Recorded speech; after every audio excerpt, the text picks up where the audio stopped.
Hi, I'm Natalie.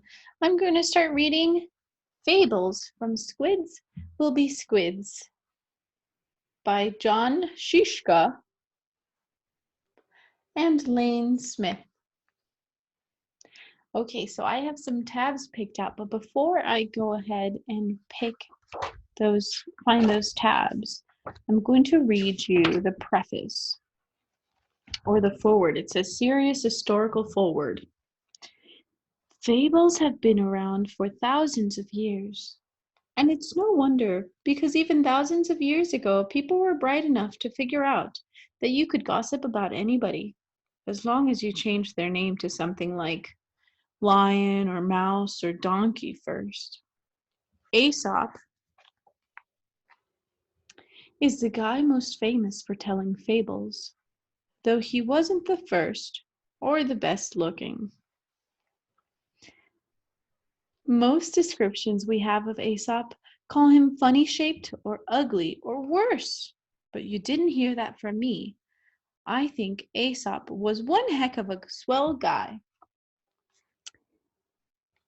This book, Squids Will Be Squids, is a collection of fables that Aesop might have told if he were alive today and sitting in the back of a class, daydreaming and goofing around instead of paying attention and correcting his homework like he was supposed to, because his dog ate it and he didn't have time to run out and buy a new paper and do it over again before his bus came to pick him up in the morning.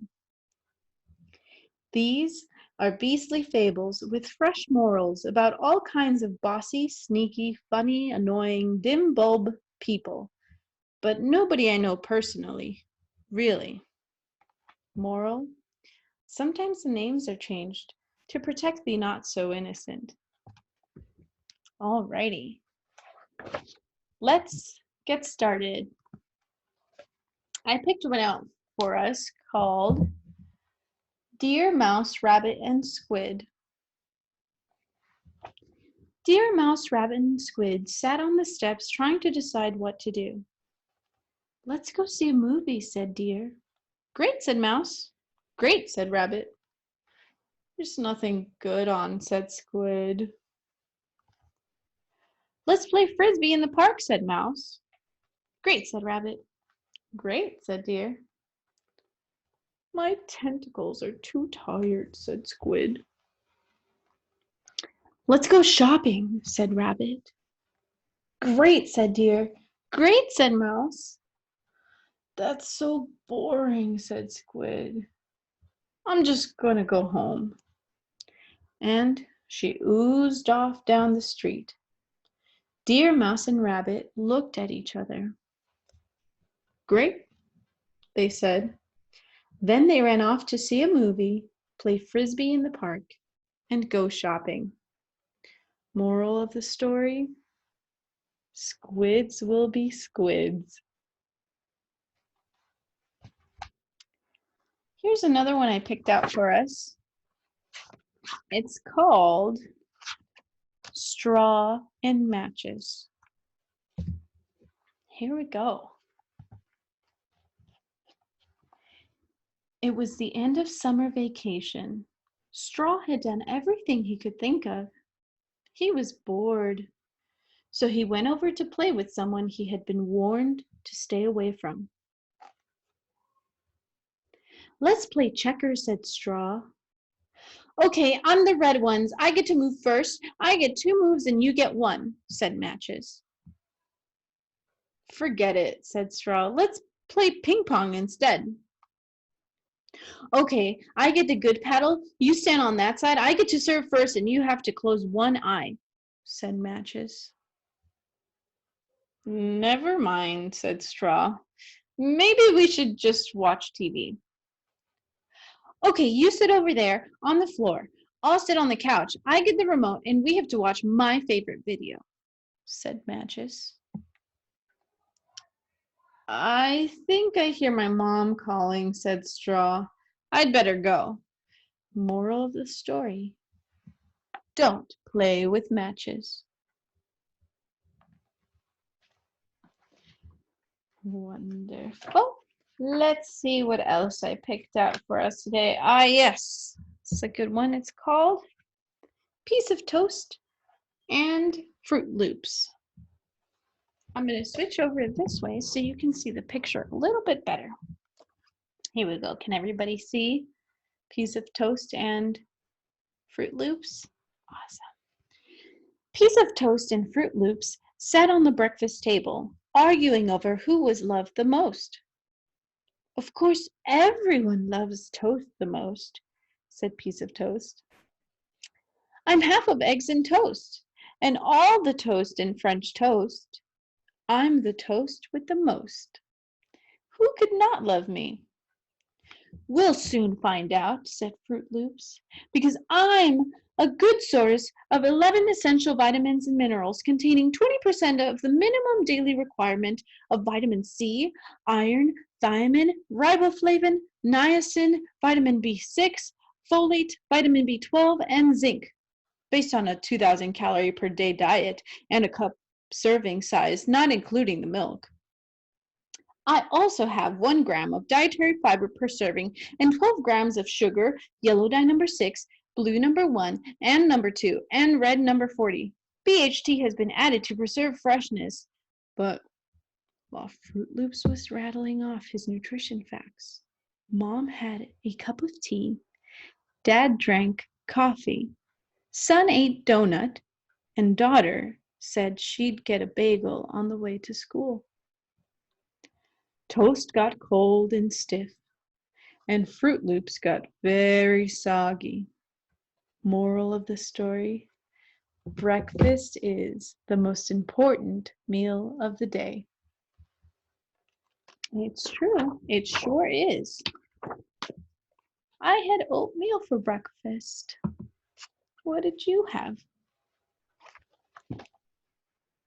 Okay, here is another one I thought was really funny.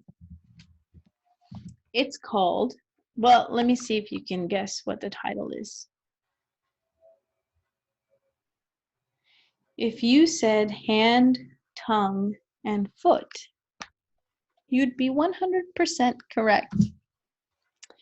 Hand, foot, and tongue. One evening at dinner, Hand, Foot, and Tongue got into a heated argument over who had the toughest job. I have the toughest job, said Hand.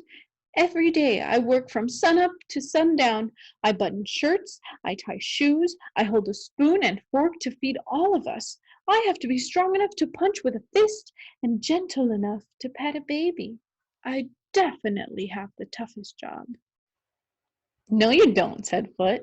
I have the toughest job. Every day I have to carry all of you, and I'm not complaining or anything, but I usually have to do it in the dark, stuck in a smelly sock and laced in a shoe. I have the toughest job. Then Tongue spoke up. I am a fleshy, muscular organ attached to the floor of the mouth. I help in both speech and taste. I start the process of digestion by moving food into position to get ripped and mashed and crushed and smashed to little bits by the teeth. Then I cover the little food bits with saliva and shape them into slimy blobs of guck that I push down the throat, and that's sick, said Hand. Disgusting, said Foot. Moral of the story: some things we don't talk about at the dinner table.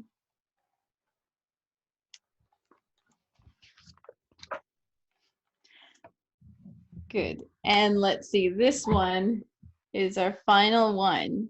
And it kind of looks like a tree log, but it is a beef snack stick.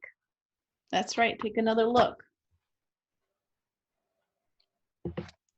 All right, this is the last one. Thank you so much for joining me. I'll go ahead and dive in, and hopefully I catch you next time. Okay, it says Duckbilled Platypus versus BeefSnakStick. What a mouthful. I have a bill like a duck and a tail like a beaver, bragged Duckbilled Platypus. So what, said BeefSnakStick. I have beef, soy protein concentrate, and dextrose. I also have webbed feet and fur, said Duckbilled Platypus. Who cares, said BeefSnakStick. I also have smoke flavoring, sodium erythorbate, and sodium nitrite.